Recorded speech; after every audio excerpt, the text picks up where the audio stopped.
Welcome to Step Up and Thrive, where you get quick and easy tips on business management, productivity, stress management, work-life balance, and marketing. I am Tuuli Paksi, personal development coach, and my task here is to introduce you to various ways to succeed in business while keeping the sanity. Hello, today we are speaking about sales, and my guest today is Sarah Mae Dickinson. Sarah Mae Dickinson is a sales coach that offers one-on-one coaching for entrepreneurs and freelancers that are looking to bring real sales skills into their business. She spent 15 years in the field prior to opening SMD coaching and help clients with the sales exercises, examples, and practices that can help anyone bring successful sales to their business. Sarah's goal is to simply sell so anyone can do it.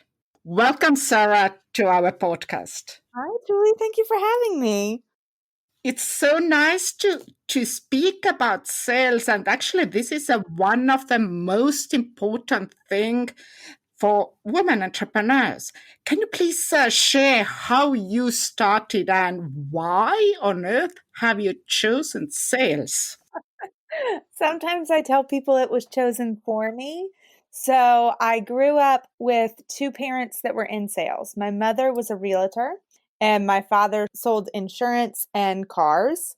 So I never really experienced, I guess, a regular 9 to 5 kind of thing from my birth on. So I kind of was just always around it. It was a natural thing for me. So when I started in my career, previous to even having a real job, when I was in college, I started in telefundraising and was basically one of the students at the university where I called alumni and convinced them to give money over the phone to academics. So before even starting in the field of sales, I had 5 years of telefundraising under my belt. So it became kind of a natural transition for me to go that direction. It was chosen ahead of time. Oh, so you're a natural born salesperson. I don't know about that, but I definitely have just been around it long enough and had enough practice that it became kind of easy because after school, I got a job in sales. I graduated college in 2010, and it wasn't a great time to necessarily find a job. So because of my background, I went into sales because it was just the easiest thing I could find. And I worked for a company selling commercial furniture for about 6 years in the United States. And then I worked for a company that did door-to-door work.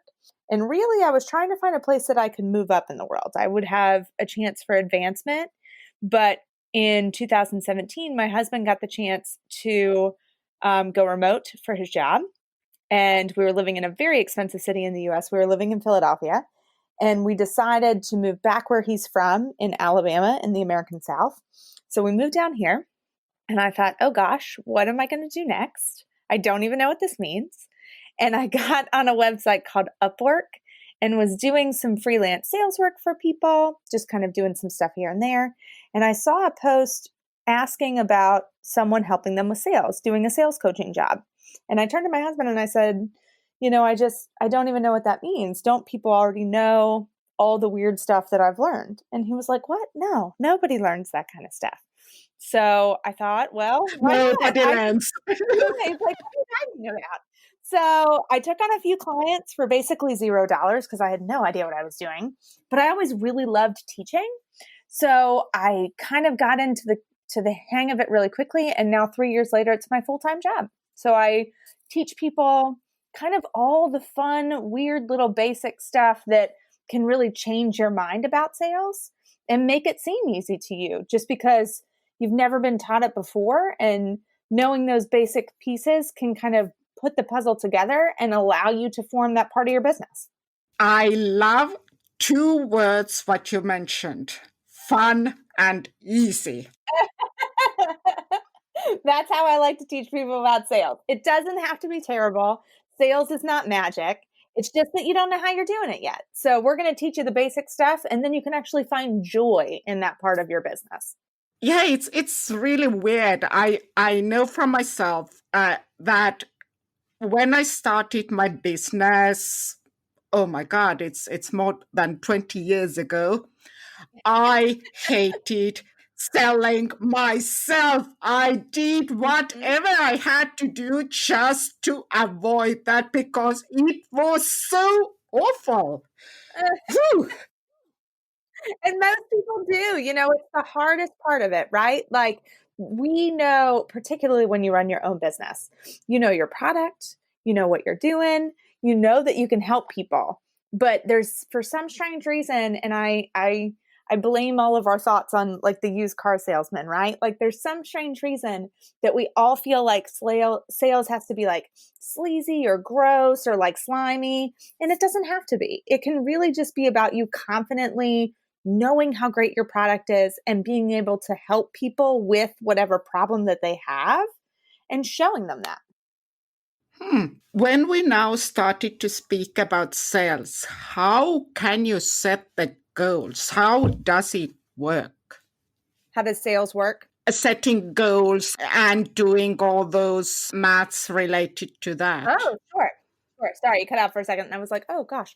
So that's a really, really important question, Julie. So most commonly, one of the things that I see from any entrepreneur is that you ask them, and this is a great time of year to be doing this because currently currently we're recording in October. So I'm hoping that you're thinking about, the new year. If this goes out in the beginning of 2021, I need you to be thinking about how much money you actually want to make this year. And it's strange, and I pause there when I say that, Mm. because nobody seems to actually start by thinking about how much money they want to actually make throughout the year. So if you start at that number and work your way backwards, you can do the math to figure out two things: how much you need to be charging per hour, or what your average product needs to cost. And I use this term a lot. I feel like a lot of people price themselves out of a good life. They start at the wrong end of that equation. They say randomly, well, I'm going to charge $50 an hour, or my bracelets are going to be $5 a pop. And they don't do the math on what that actually means on the other end of the whole thing. They finish out their first year in business and they've only made $30,000 and they don't know why. It's because we're not charging the right numbers in the beginning. So my suggestion when it comes to the sales goals is start with how much money you actually want to make and work your way backwards. So that at least you know what is the end result. Correct. And you know how to get there, right? Like even Mm. if let's say you want to make 100,000 because that's obviously the common, the number that I hear. If you want to make 100,000, that's going to equate to you needing to charge about $100 to $125 an hour. That being said, that way week in and week out, if you have a bad week and you don't have as many billable hours, you just at least know how to make up for it then. You can say to yourself, well, I only got 10 billable hours in this week and I need to get about 20. So then you can say, okay, I just need to find a way to pick up 10 more billable hours this month and I'll still be on my target. If you don't start with what that beginning number is, though, you're never really going to know if you're on target or not for your sales goals because you don't even know where you're trying to get to. So basically, what people tend to do that they checking the prices of the neighbors and from the internet and go with that minus 10% to get more clients. So basically, this is not the way you suggest to go. Well, you can go that way, but you're always going to get to the end of the year and wonder why you're not making the money that you want to. That's true. So if the women who have just started their business, what are those essential steps for them so that they could sell their products or services? So I always start with a couple things. Number one, if you have just started your business, the first thing that I have every single human I come into contact with do is write their elevator pitch. And that's for a couple of reasons. When you are writing your elevator pitch, Basically, it's just a 3-sentence ditty on who you are, what you sell, what your differentiating factor is, and how, the education or the experience you have to back all this up, right? And the reason I have you do that is because two things commonly emerge in that arena. Number one, your differentiating factor is what sets you apart from other companies or other products. So if we go through that exercise, we're going to understand what makes you different, what makes you unique, and that selling proposition that goes along with that. And number two, the other thing that we discovered during the elevator pitch exercise is figuring out who your target audience is. If you do not know who your target audience is, nothing else matters. Your marketing isn't going to matter. Your sales ain't going to make sense. Nothing's going to work out for you. So if you've just started, the first things that you want to figure out are what makes you or your products different, so you know how to sell them, and then who you're selling them to. What gender, what age, where do they live, what kind of stuff do they like to do? You need to know all of that stuff so that you can actually represent to the right people why they should be buying your product. Yeah, this is a good thing to start from. And they're basics, but they're wildly important. And I also suggest too, even if you think, and I'm sure you know this very well, Tuli, even if you think that like, oh, I've done that before, whatever, I've been in business for insert number here, 3, 5, 10 years, you should always, at the beginning of the year, be going back to what is my elevator pitch? What makes me different? And who is my target demographic? Because those things can change and commonly do change year in and year out, or because of the products that you have, or COVID's done that, like you think about like COVID's a great example, right? Because think about like the Lysol company. The Lysol company and cleaning products in general, their differentiating factor is now something completely different than what it was a year ago. And if you're not examining those things regularly, you're not going to know how to set yourself apart time and time again. So please remember your elevator pitch every year. Yes. Regroup, check it out, make sure it still makes sense, all that stuff. And I heard great news that you are pregnant. My congratulations. Thank you. I am currently at this recording 5.5 months pregnant. So we're getting close. We are getting close, and this episode is coming out before your important date. So I will still be pregnant when this episode comes out. Yes, but now you are also in totally different situation. Yep. How can you systemize your sales so that it would be easier for you? It would take less time. And actually, how can we copy your ideas and activities? So it's been a really good and big learning curve for me. I am very much a person that is like full steam ahead and just rolling along. And, a great example of that is my first trimester. I was just on the couch, could not move, was so sick. And I'm like, oh, this child is going to teach me how to slow down, I guess. So that's good to know. Because I am 5.5 months pregnant, I am in total zone now on 2 areas mainly. Number one, what my product portfolio needs to look like post baby. Just in those first 3 or 4 months alone, those first, months after she's here, I don't know what those are going to look like. So I have to be in a position where my products can exist semi without me in them. Like I have some more systemization behind the technology that I'm using to interact with my clients. I have more systemization behind how I'm signing people up. Do I have a really good marketing funnel that's pulling people in? I'm re-examining that. Do I have, a really good process once they come into my marketing funnel to bring them through the lead funnel so that they can become a client of mine, that kind of thing. And then once they're with me, how can I interact with them in a way that makes it easy for everyone involved, right? Like, for example, previously I had only been doing one-on-one coaching, and I realized that that just might not be a possibility anymore. So I'm switching a lot of my product portfolio over to a platform that allows me to send video messages to people and then send video messages back whenever they have an opportunity. So there's an example of, I was one-on-one, I had to set a physical time aside. I don't know if that's going to exist anymore. So I've had to change that product. And then the other place I'm really changing my business is in the planning side of all the stuff that is really tough on all of us. That is the social media, the email, the video component, all of my copy and my marketing and all of that stuff. I am working to plan that out as far in advance as possible, both via topic and with actual making sure I have photos and copy to go along with it so that I can be about 3 months ahead at all times. So the two areas I'm making sure are my product portfolio. Does it match where I'll be post baby?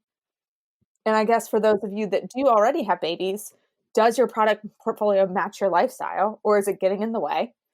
And then how do I get my marketing side planned out in a way that I don't feel like it's a train coming down the tracks towards me, that I am prepared in advance. So regardless of what happens, I'm ready for it. These are really good tips for everybody. Yeah. So that your business should basically reflect your lifestyle and your family life, not opposite. Mm-hmm. And I think, tell me, I'm sure that you experienced this in the beginning too, but, my first couple years in business, I just didn't even know what was happening. I was just doing whatever people needed. My products were all over the place. My pricing was all over the place. And, now that I'm coming to the point where I no longer can even control my schedule because there's a small human that will be controlling it for me, I realize that I don't have the opportunity anymore to allow the product to rule my life. I have to force it into something that makes sense for my family and makes sense for my lifestyle.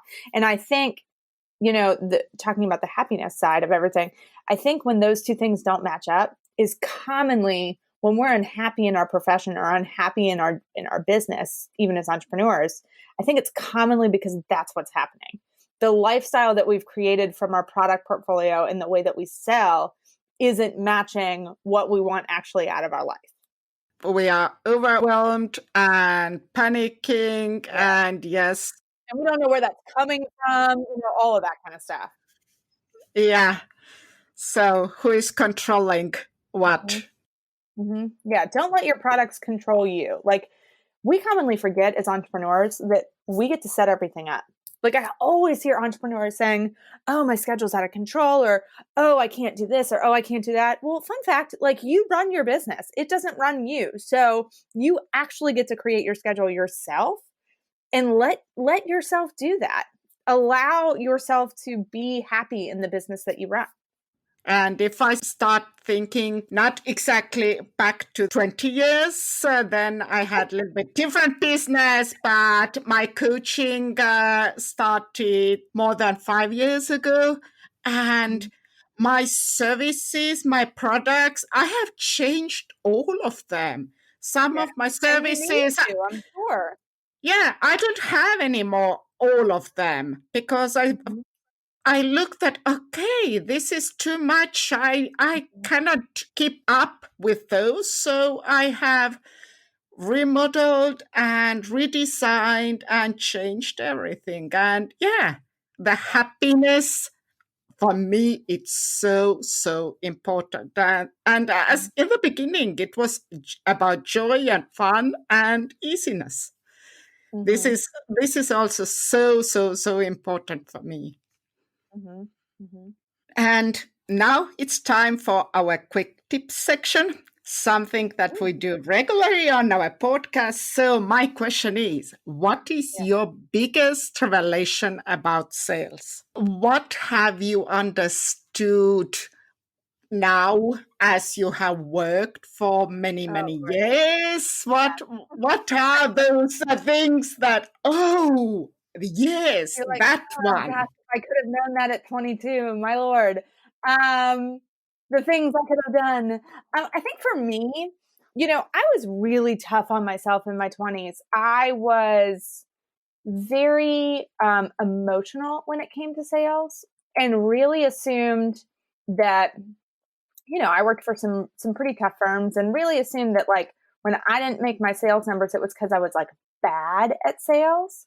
And I think the biggest thing I've learned in the last 15 years is that, by tracking what I do, how many clients I interact with, how many consults I have, how many consults lead to them as a client, looking at it from a numbers perspective, it has taken the pressure off of me in the sense that I'm bad at it.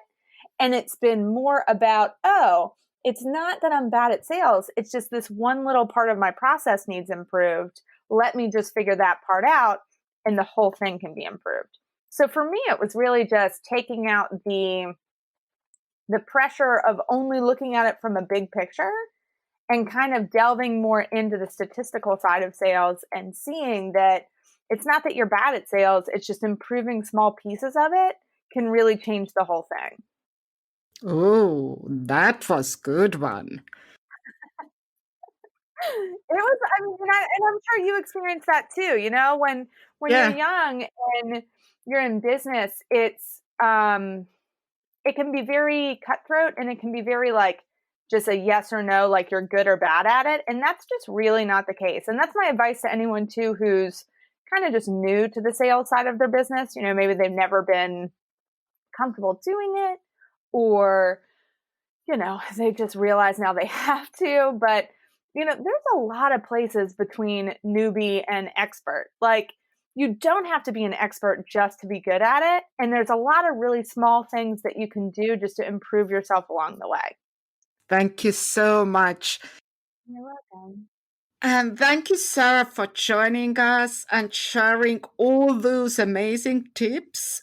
And if our listeners would like to know more about you and follow you, where can they do so?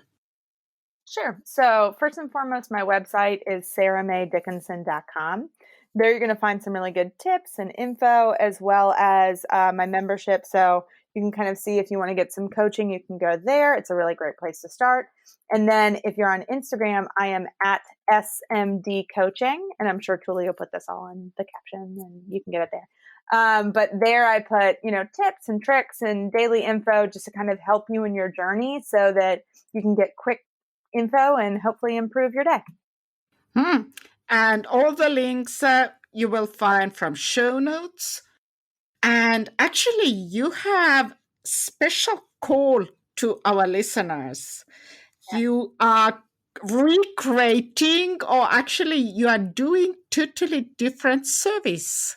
Can you Yeah. please tell about that one? So, sure. As part of the reimagining of my services, now that we will be having a child, I am starting the SMD Coaching Academy, which is a really low cost way to get the information that you need in the sales world.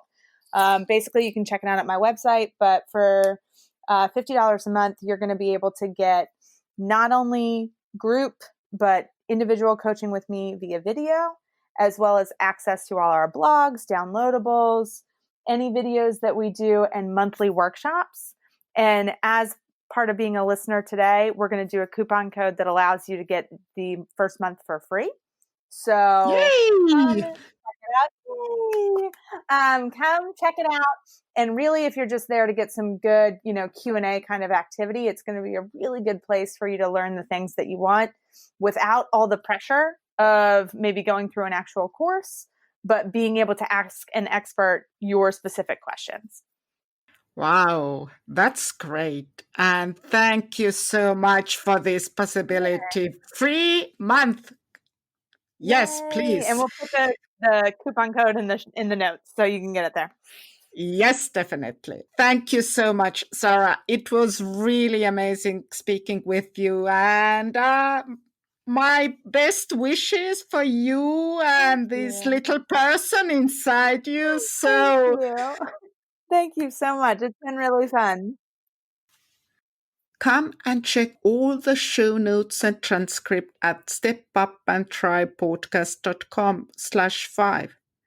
Thank you for joining Step Up and Thrive with Sarah Mae Dickinson. I'm your host, Julie Boxey. Tune in next week.